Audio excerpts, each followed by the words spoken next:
ইসরায়েলে 20টি ক্ষেপণাস্ত্র ছুড়েছে ইরান। অতি সত্বর তেহরান খালি করার হুঁশিয়ারি ট্রাম্পের।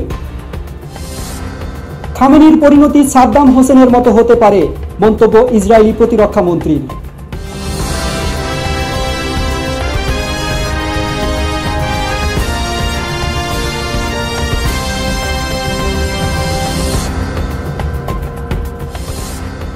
আসসালামু আলাইকুম, আমন্ত্রণ সার্চ টিভির আন্তর্জাতিক সংবাদে সাথে আছি আমি আতিকুর রহমান জনি। এতক্ষণ শুনছিলেন প্রধান সংবাদ শিরোনাম, এবার জানিয়ে দিচ্ছি বিস্তারিত। ইরান সর্বশেষ হামলায় ইসরায়েলে 20টি ক্ষেপণাস্ত্র ছুড়েছে বলে দাবি করেছে ইসরায়েলি কর্মকর্তারা। বিবিসি লাইভ প্রতিবেদনে এই তথ্য জানানো হয়েছে।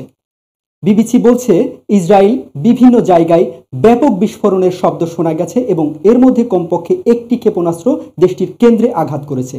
ইসরায়েলের একজন সামরিক কর্মকর্তা জানিয়েছে, ইরান সর্বশেষ যে হামলা চালিয়েছে তাতে যে 20টি ক্ষেপণাস্ত্র ছুড়েছে তার বেশিরভাগই প্রতিহত করতে পেরেছে, তবে কিছু ক্ষেপণাস্ত্র খোলা জায়গায় পড়েছে বলে দাবি করেছেন তিনি। এদিকে গতরাতে ইরানের আরও একজন সিনিয়র সামরিক কমান্ডারকে হত্যার দাবি করেছে ইসরায়েলি ডিফেন্স ফোর্স বা আইডিএফ। আইডিএফ বলছে, ইরানের সামরিক বাহিনীর ওই কমান্ডারের নাম আলী সাদমানি। সাদমানি দেশটির সামরিক সদর দপ্তরের দায়িত্ব নিয়েছিলেন। এই দপ্তরই দেশটির এলিট ফোর্স, রেভলিউশনারি গার্ড ও নিয়মিত সেনাবাহিনীর যৌথ সামরিক কার্যক্রম পরিচালনা করে থাকে।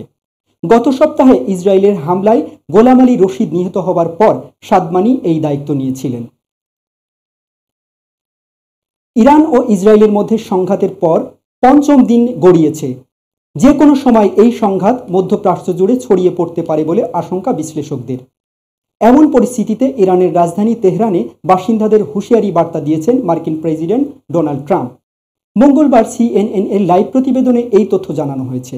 নিজের সামরিক যোগাযোগ মাধ্যম ট্রুথ সোশ্যালে ট্রাম্প এই হুঁশিয়ারি দিয়েছেন। তিনি বলেছেন, সবার অতি সত্বর তেহরান ছেড়ে যাওয়া উচিত, তবে কেন সবার তেহরান ত্যাগ করতে হবে তা নিয়ে স্পষ্ট করে তিনি কিছু বলেননি।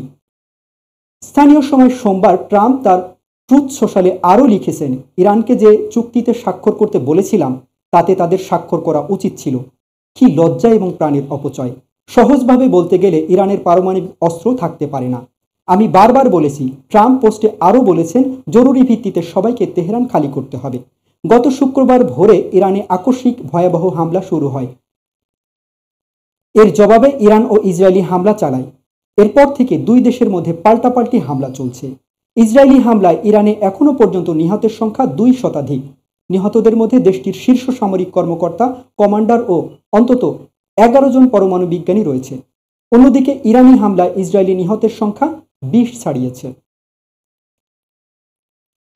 ইসরায়েলের পররাষ্ট্রমন্ত্রী ইসরায়েল কাৎজ বলেছেন, ইরানের উপর ইসরায়েলের হামলা চলতেই থাকবে।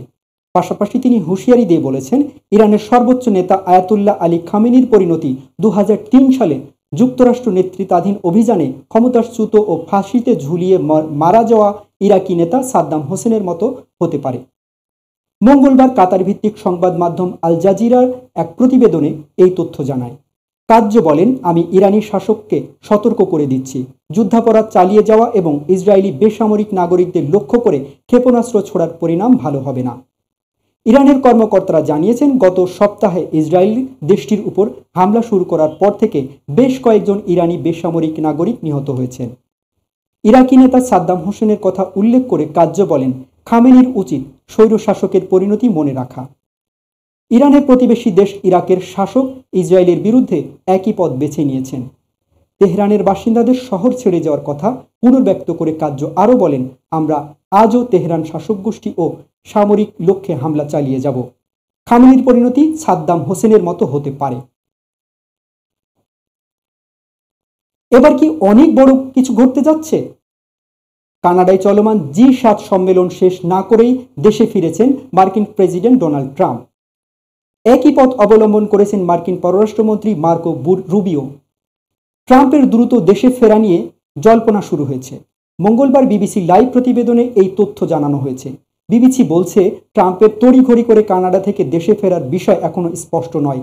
তবে ট্রাম্পের প্রেস সেক্রেটারি বলেছেন, G7 সম্মেলন শেষ হওয়ার আগেই যুক্তরাষ্ট্র ফিরে আসার কারণ হচ্ছে মধ্যপ্রাচ্যে চলমান ঘটনা।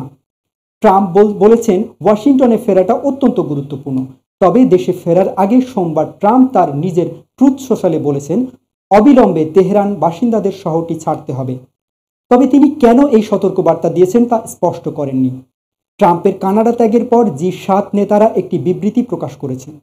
বিবৃতিতে তারা ইরাক ইসরায়েলের যুদ্ধবিরতির আহ্বান জানাননি, উল্টো ইসরায়েলের পক্ষ নিয়েছেন। বিবৃতিতে নেতারা বলেছেন, ইসরায়েলের আত্মরক্ষার অধিকার রয়েছে এবং আমরা ইসরায়েলের নিরাপত্তার প্রতি আমাদের সমর্থন পুনর্ব্যক্ত করছি। সেই সঙ্গে বিবৃতিতে বলা হয়েছে, ইরান আঞ্চলিক অস্থিতিশীলতা এবং সন্ত্রাসের প্রধান উৎস। এদিকে আল জাজিরার লাইভ প্রতিবেদনে বলা হয়েছে, ট্রাম্প জানিয়েছে তার দেশে ফেরার সঙ্গে যুদ্ধবিরতির কোনো সম্পর্ক নেই। এছাড়া ফরাসি প্রেসিডেন্ট ইমানুয়েল ম্যাক্রোর দাবিকে ভুল বলেছেন ট্রাম্প। ট্রাম্প বলেছেন, প্রচারের জন্য ম্যাক্রো ভুল করে বলেছেন যে আমি ইসরায়েল ইরানের মধ্যে যুদ্ধবিরতি নিয়ে কাজ করার জি7 সম্মেলন ত্যাগ করেছি। এটা ভুল। তার কোনো ধারণা নেই আমি ওয়াশিংটনে কেন ফিরছি। তবে অবশ্যই আমার ফেরার সঙ্গে যুদ্ধবিরতির কোনো সম্পর্ক নেই। ট্রাম্প ইঙ্গিত দিয়েছেন যে অনেক বড় কিছু হতে যাচ্ছে, তবে তিনি স্পষ্ট করেননি কিছু। আল জাজিরার প্রতিবেদনে বলা হয়েছে, ট্রাম্পের দ্রুত দেশে ফেরার একটি কারণ হতে পারে যে ইসরায়েলের সঙ্গে সম্মিলিতভাবে যুক্তরাষ্ট্র ইরানে হামলা চালাতে পারে। দর্শক, এই ছিল এখনকার মতো সর্বশেষ সংবাদ। পরবর্তী সংবাদ দেখার আমন্ত্রণ জানিয়ে এখানেই শেষ করছি। ধন্যবাদ সবাইকে সাথে থাকার জন্য।